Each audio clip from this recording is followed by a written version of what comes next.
Welcome to our YouTube channel. आज मैं आपके लिए लेकर आई हूँ जीएस और करंट अफेयर के एमसीक्यूज़, जिससे हमारी यूपीएससी की जो तैयारी बहुत ही आसान होने वाली है। जिसका हमारा फर्स्ट क्वेश्चन है, निम्नलिखित युग्मों पर विचार कीजिए। तो हमें यहाँ कुछ महत्वपूर्ण स्थल दे रखे हैं और कुछ पुरातात्विक खोजें दे रखी हैं। तो आपको बताना इसमें से कितने कथन सही सुमेलित हैं। पहला हमारा ऑप्शन है हड़प्पा, पशुपतिशील, दूसरा लोथल डॉकयार्ड, तीसरा बनावली मरण मृत्तिका।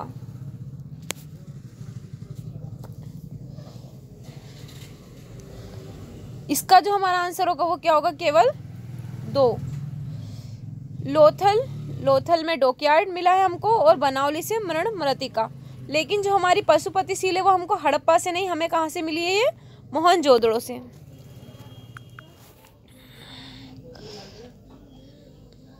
देखो यहाँ पर जो हमारा हड़प्पा है वो कहाँ पर स्थित है, पाकिस्तान में स्थित है और यह रावी नदी के किनारे पर स्थित है। इसमें से हमें क्या मिला है, 6 अन्न के भंडार मिले जो 2 पंक्तियाँ में स्थित है, जिसके साथ बड़े मंच मिले हैं, लिंगम योनि का पत्थर का प्रतीक मिला है, माँ देवी की मूर्ति मिली है, लकड़ी के मोटार और गेहूँ और जौ भी मिले हैं हमें यहाँ से। पासे तांबे का तराजू और दर्पण भी यहाँ से हमें मिले। कहाँ से मिले, हमें हड़प्पा से। इसके अतिरिक्त हमें क्या मिली है, कांस्य धातु है, हिरण का पीछा करते हुए एक कुत्ते की मूर्ति भी मिली है और लाल पथुआ पत्थर से एक बना हुआ एक पुरुष का धड़ भी यहाँ से जो हमें हड़प्पा से मिला है। और हड़प्पा कहाँ पर स्थित है, पाकिस्तान में स्थित है और कौन सी नदी के किनारे स्थित है, रावी नदी के किनारे। ये बहुत ही महत्वपूर्ण है आपके लिए, आप इसको ज़रूर याद रखना। अब हम जानते हैं मोहनजोदड़ो के बारे में। मोहनजोदड़ो कहाँ पर स्थित है, ये भी पाकिस्तान में स्थित है और ये कौन सी नदी के किनारे पर स्थित है, ये सिंधु नदी के किनारे पर स्थित है। यहाँ से हमें क्या मिला है, एक महान स्नानघर मिला है, कुछ अन्न के भंडार मिले हैं और दाह संस्कार के बाद दफनाने की प्रक्रिया होती है वो हमें यहाँ पर देखी गई है। कहाँ पर, मोहनजोदड़ो में देखी गई है।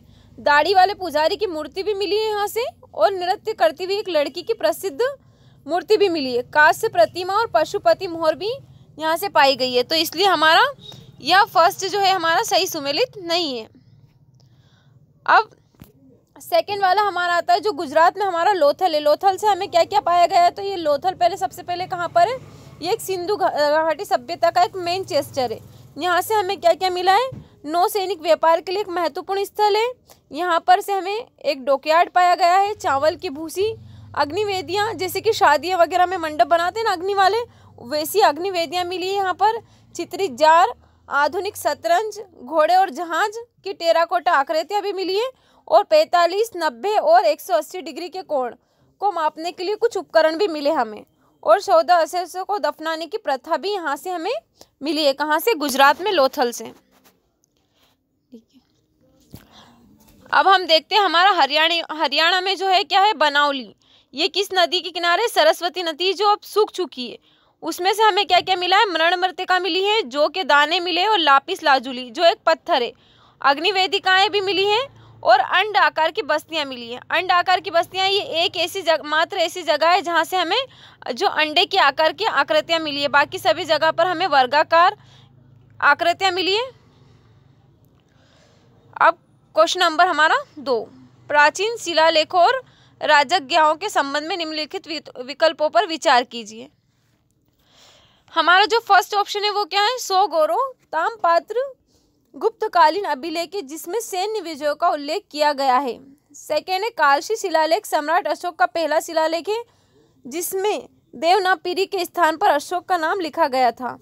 तीसरा है माशकी शिलालेखों में आंतरिक प्रशासन के प्रति अशोक के मानवीय दृष्टिकोण की झलक मिलती है जब उसने बौद्ध धर्म अपना लिया था। अब आपको इसमें से बताना है कितने सत्य है।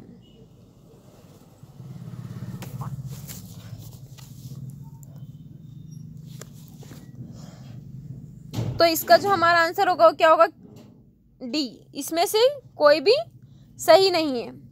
जो हमारा यहाँ पर दे रखा है सोगरा ताम्रकालीन अभिलेख जिसमें सैन्य विजयों का उल्लेख है, सैन्य विजयों का उल्लेख नहीं है। यहाँ पर क्या दे रखा है, जो तत्काल सेवा रहती है, अकाल राहत, उनका उल्लेख किया गया है इसमें। और कालसी शिलालेख सम्राट अशोक का पहला शिलालेख नहीं था, ये मास्की शिलालेख था, जो सेकंड और फर्स्ट से एक दूसरे का इंटरचेंज है। यहाँ पर जो मास्की शिलालेख में आंतरिक प्रशासन के प्रति अशोक के मानवीय दृष्टिकोण की झलक मिलती है, नहीं, कालसी शिलालेख में हमें यहाँ पर मानवीय दृष्टिकोण की झलक मिलती है, किसकी? अशोक की। ठीक है, तो इसमें हमारा कोई भी सही नहीं है। सोगारा एक कॉपर प्लेट है, जो सबसे पुरानी कॉपर प्लेट है।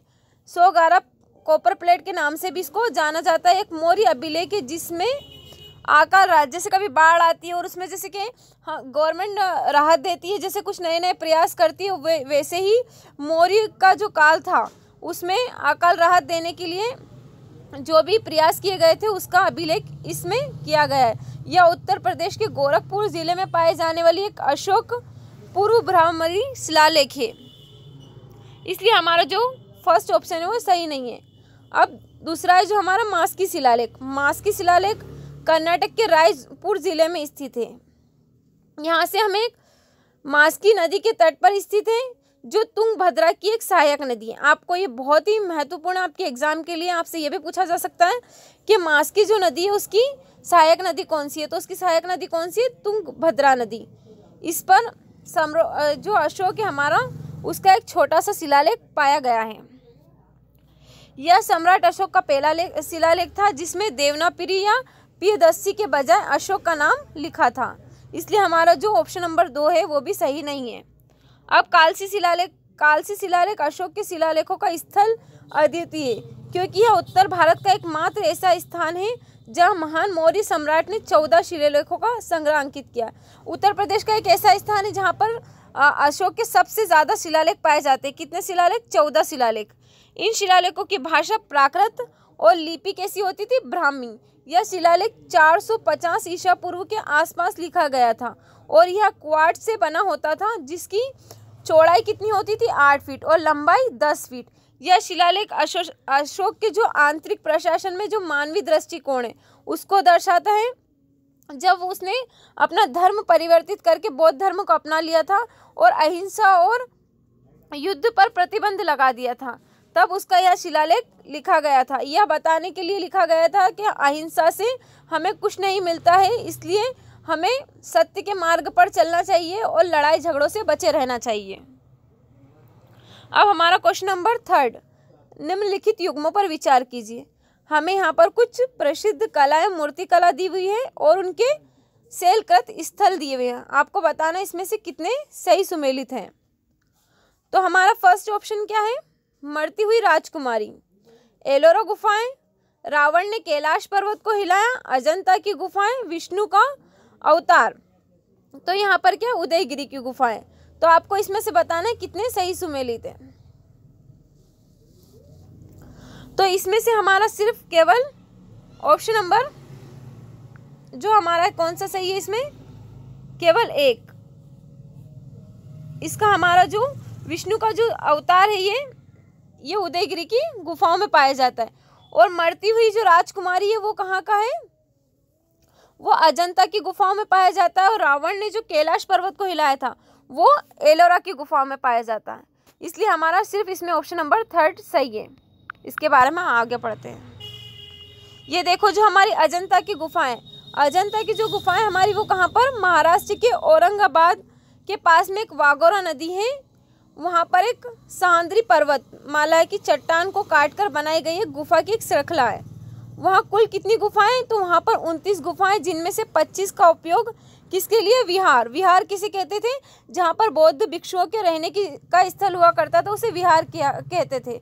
और जबकि जो 4 रहे उनका उपयोग किसके लिए किया गया? चैत्य। चैत्य वो स्थल हुआ करता था जो बौद्ध भिक्षुओं के पूजा पाठ का स्थल हुआ करता था। इन गुफाओं में चित्रण, फ्रेस्को पेंटिंग तकनीक का उपयोग करके किए गए जो प्रकृतिवाद को अच्छी तरह से दर्शाते हैं। एक विशेष बात यह है कि यहाँ पर नीले रंग का अभाव है। गुफा संख्या जो 16 है उसमें गुफा में सबसे सुंदर नमूने में से एक है।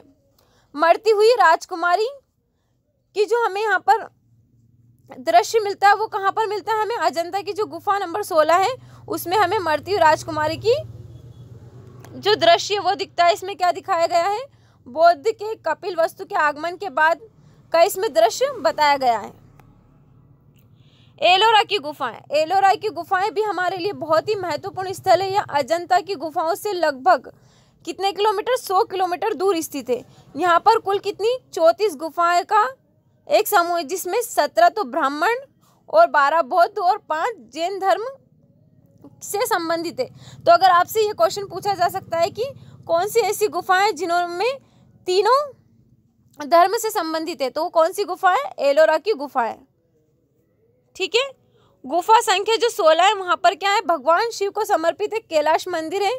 इसे राष्ट्रकूट के जो राजा हैं कृष्ण प्रथम, उसके संरक्षण में विकसित किया गया था। इसे एक पत्थर के खंभे से तराशा गया था और इसमें एक प्रांगण भी है। गुफा संख्या 16 में कैलाश मंदिर की दीवार पर रावण द्वारा कैलाश पर्वत को जो हिलाया गया था, उसका दृश्य भी इसमें दर्शाया गया है। और एक यहाँ पर इसकी एक मूर्ति है। इसे भारतीय मूर्तिकला की एक उत्कृष्ट कृति भी कहा जाता है। अब हम पढ़ते हैं उदयगिरी की गुफाएं। उदयगिरी की गुफाएं कहाँ पर? ओडिशा में। उदयगिरी की गुफाएं खंडगिरी गुफाओं से भ्रमित नहीं होना। जैसे जो हमारी उदयगिरी की गुफाएं, वो हम इसको एक और बार ओडिशा में भी पढ़ते हैं, उदयगिरी और खंडगिरी की गुफाएं। लेकिन जिसकी हम यहाँ पर बात करें उदयगिरी की गुफाएं, वो कहाँ पर है? मध्य प्रदेश के विदिशा में स्थित है, जो चंद्रगुप्त द्वितीय के संरक्षण में 5वीं शताब्दी के शुरुआती दौर में इसको पहाड़ी को काट कर की यहाँ कई मूर्तियां भी प्रसिद्ध है। विष्णु के 12 स्वर अवतार की मूर्ति का उल्लेखनीय है। जो मध्य प्रदेश की उदयगिरी गुफा है ना, वहां पर आपको ये देखने को मिलेगा जो विष्णु का जो स्वर अवतार है। अब हमारा 4th वाला क्वेश्चन है, निम्नलिखित युग्मों पर विचार करें। तो हमें यहाँ पर कुछ महत्वपूर्ण मंदिर दे रखे हैं और कुछ स्थान दे रखे हैं, तो हमें यहाँ पर बताना है कौन से सही सुमेलित हैं।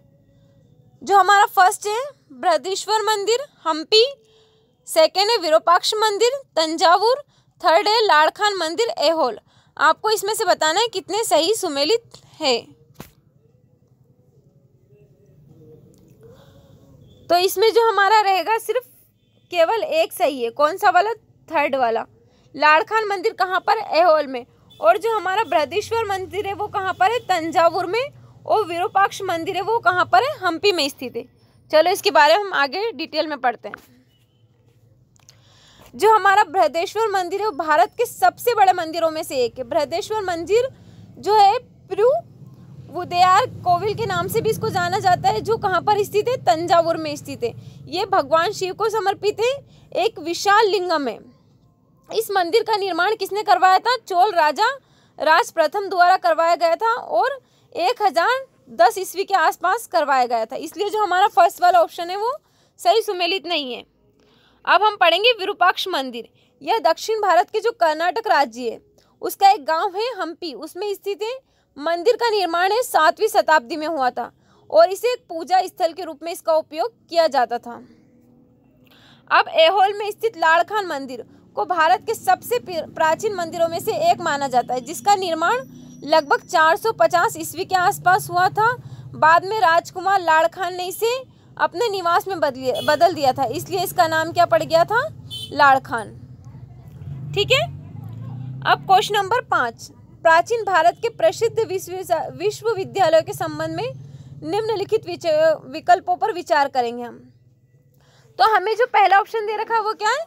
विक्रमशिला की स्थापना पाल वंश के राजा गोपाल प्रथम ने की थी। दूसरा है वल्लभी वर्जियान बौद्ध धर्म के लिए शिक्षा का एक महत्वपूर्ण केंद्र था। थर्ड है विश्व का पहला आवासीय विश्वविद्यालय 427 ईस्वी में सम्राट कुमारगुप्त की उदारता से नालंदा में स्थापित किया गया था। आपको इसमें से बताना है कितने सही है।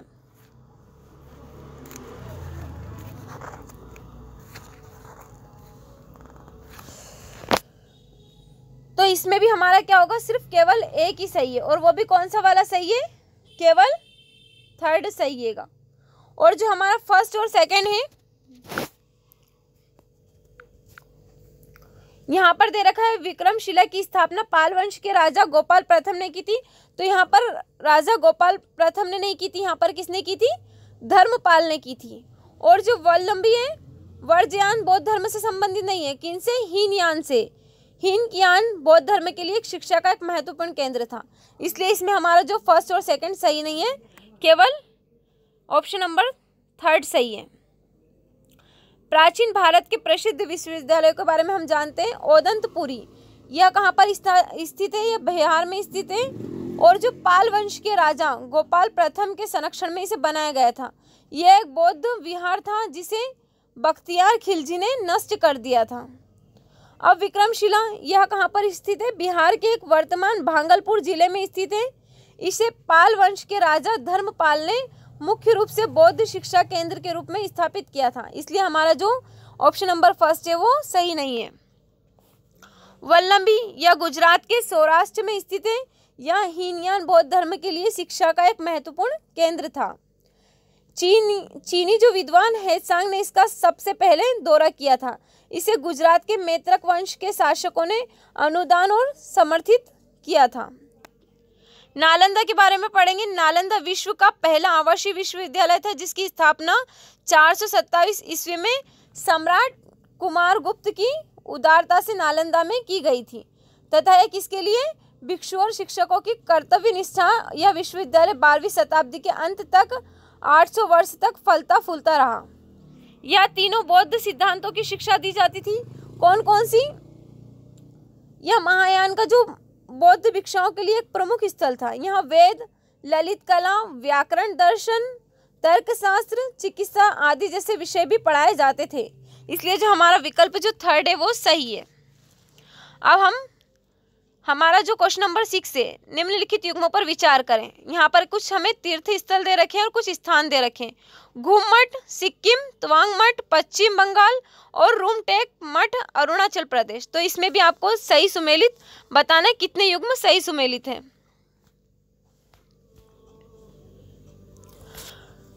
तो इसका जो हमारा ऑप्शन नंबर वो क्या होगा? इसमें हमारा ऑप्शन नंबर डी होगा। इसमें कोई भी सही नहीं है। इसमें जो हमारा 6 वाला क्वेश्चन है उसमें क्या रहेगा? घूम मठ कहाँ पर रहेगा? पश्चिम बंगाल में। और जो तवांग मठ है वो कहाँ पर स्थित है? अरुणाचल प्रदेश में। और रूमटेक मठ है वो कहाँ पर स्थित है? सिक्किम में। इसलिए हमारा तीनों सही नहीं है। इसके बारे में हम आगे डिटेल में पढ़ते हैं। जो भारत के हमारे बौद्ध धर्म के जो तीर्थ स्थल है उनके बारे में यहाँ पर कुछ प्रमुख तीर्थ स्थलों के बारे में बताया गया है। जैसे कि सबसे पहला माँ बोधि मंदिर बोध गया कहाँ पर स्थित है? बिहार में। नालंदा, विक्रमशिला, सोमपुरा, ओदंतपुरी और पुष्पगिरी और जगदला के महाविहार। छत्तीसगढ़ में सिरपुर में, ओडिशा में ललितागिरी, व्रजगिरी और रत्नगिरी। सारनाथ, वाराणसी उत्तर प्रदेश के पास बौद्ध के प्रथम उपदेश का स्थल है। कुशीनगर उत्तर प्रदेश में स्थित है। नेपाल सीमा पर पिपर हवा उत्तर प्रदेश में। मध्य प्रदेश में सांची और बरहुत। तमिलनाडु में नागपट्टिनम, भाजा और कार्ला गुफाएं पुणे महाराष्ट्र में। और अजंता, एलोरा और पीथलकोरा गुफाएं औरंगाबाद महाराष्ट्र में। कन्हेरी गुफाएं मुंबई, पांडवलेनी गुफाएं महाराष्ट्र में, नासिक में। घुमट पश्चिम बंगाल। जो हमारा जो फर्स्ट वाला है वो सही नहीं है। तवांग मठ भारत का सबसे बड़ा मठ है जो बोमडीला मठ अरुणाचल प्रदेश, इसलिए जो हमारा जो सेकंड वाला हमारा सही नहीं है।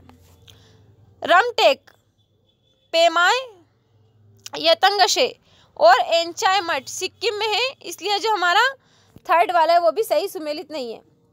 और कुछ लद्दाख में जैसे अलची मठ, शिप्तुक मठ, सेठ मठ, ये हमारे कुछ प्रमुख मठ हैं जिनके बारे में हम यहाँ पर बता रहे हैं। हिमाचल प्रदेश में धनकर मठ, नाको मठ, किन्नौर में काय मठ, तांबो मठ, स्पीति घाटी आदि। नाम दोरलिंग मठ, बायलाकुप्पे कर्नाटक। थोली उड़ीसा में चट्टान से काटे गए हाथी और अशोक के शिलालेख भी जो किससे विकसित है? मौर्य काल में विकसित हुए थे। अब हम यहाँ पर करेंगे क्वेश्चन नंबर 7। निम्नलिखित साइटों पर विचार कीजिए। हमें यहाँ पर कुछ साइटें दे रखी हैं, उन पर हमें बताना है कि हिम तेंदुओं के प्रमुख स्थल कौन कौन से हैं। हेमिस राष्ट्रीय उद्यान लद्दाख, गंगोत्री राष्ट्रीय उद्यान उत्तराखंड, कंचनजंगा राष्ट्रीय उद्यान सिक्किम। आपको इसमें से बताना है कितने हेम तेंदुओं के प्रमुख आवास स्थल है। तो इसका जो हमारा आंसर होगा वो क्या होगा? Option number C. ये तीनों सही है, तीनों ही हमारे हिम तेंदुओं के प्रमुख स्थल है। इसके बारे में हम आगे डिटेल में पढ़ते हैं। किर्गिस्तान में अधिकतर तौर पर हिम तेंदुए पैंथेरा अंशिया को अपनाया राष्ट्रीय प्रतीक घोषित किया गया है, जो संरक्षण और पारिस्थितिक संतुलन के प्रति अपनी प्रतिबद्धता को दर्शाता है। हिम तेंदुए को संतुलन के लिए महत्वपूर्ण स्थल है, जो वैश्विक क्षेत्र के 1/3 भाग में निवास करते हैं। उनकी आबादी में कमी से विभिन्न प्रजातियों के लिए खतरा बढ़ गया है, जो उच्च तुंगता वाले इलाकों के लिए अनुकूलित उनकी अनूठी संरचना उथले क्षेत्रों में दक्षता सुनिश्चित करती है। हिम तेंदुए के लिए महत्वपूर्ण आवास के रूप में प्रमुख स्थल है हेमिस राष्ट्रीय उद्यान लद्दाख, इसलिए हमारा विकल्प जो पहला है वो सही है। ग्रेट हिमालयन राष्ट्रीय उद्यान हिमाचल प्रदेश, इसलिए जो हमारा सेकंड वाला ऑप्शन भी सही है। गंगोत्री नेशनल पार्क उत्तराखंड और कंचनजंगा राष्ट्रीय उद्यान सिक्किम, इसलिए हमारा थर्ड ऑप्शन भी सही है। अब हम क्वेश्चन नंबर 8, निम्नलिखित युग्मों पर विचार कीजिए। अंतरिक्ष मिशन दे रखी है और कुछ एजेंसियां दे रखी हैं, आपको बताना है इसमें से कितने सही सुमेलित हैं।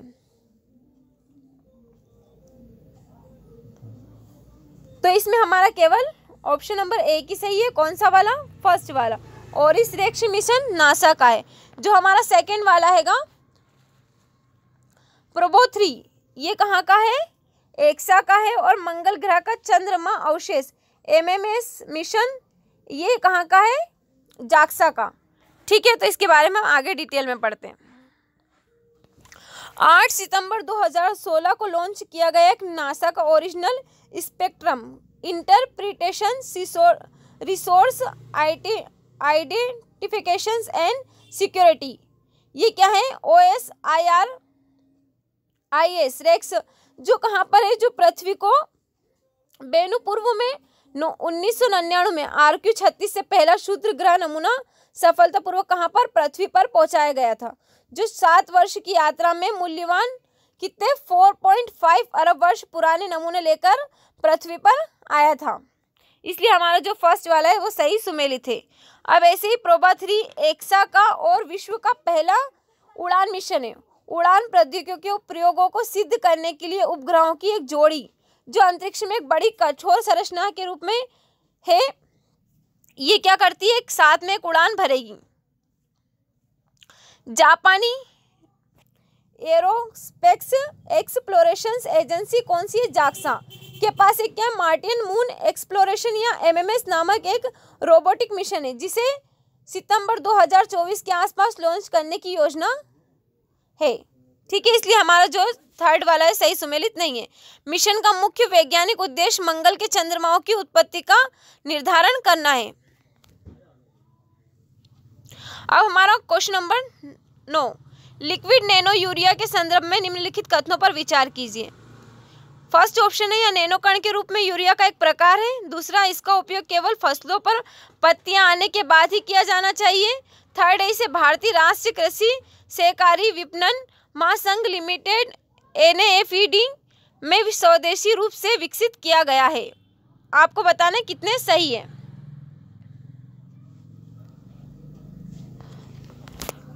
तो इसका आंसर क्या होगा? हमारा केवल 2। इसमें से हमारा जो फर्स्ट है ये सही है और सेकंड वाला सही है, लेकिन हमारा जो थर्ड वाला है, थर्ड वाला इसमें रॉन्ग है। इसके बारे में हम आगे डिटेल में पढ़ते हैं। नैनो कण, नैनो कण क्या है? यह कैसा है कि यूरिया का प्रकार है। यूरिया के परंपरागत विकल्प के रूप में पौधों को नाइट्रोजन प्रदान करने वाला एक पोषक तत्व है।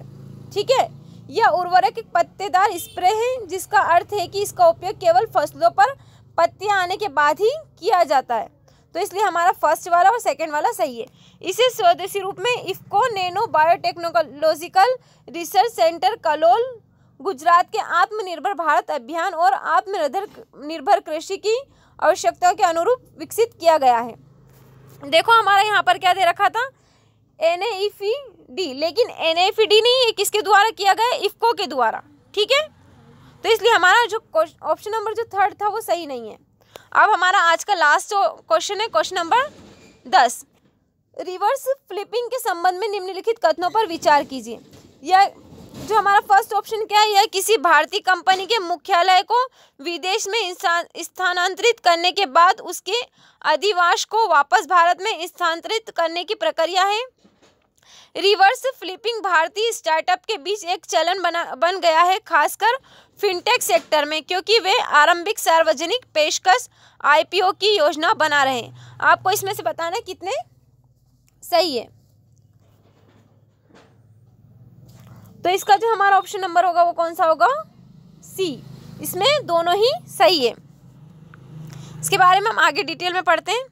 रिसर्च फ्लिपिंग होती है, ये क्या होती है? जो हमारी भारतीय जो कंपनी होती है वो क्या करती है, एक कुछ कारणों से विदेश में स्थानांतरित हो जाती है, तो इसे हम क्या कहते हैं? Reverse flipping. और जब यही कंपनी अपना स्टार्टअप बनाने के बाद में भारत से पहले विदेश में चली जाती है, लेकिन फिर कुछ कारण से वापस कहाँ पर आ जाती है? भारत में, तो इसे हम क्या कहते हैं? रिवर्स।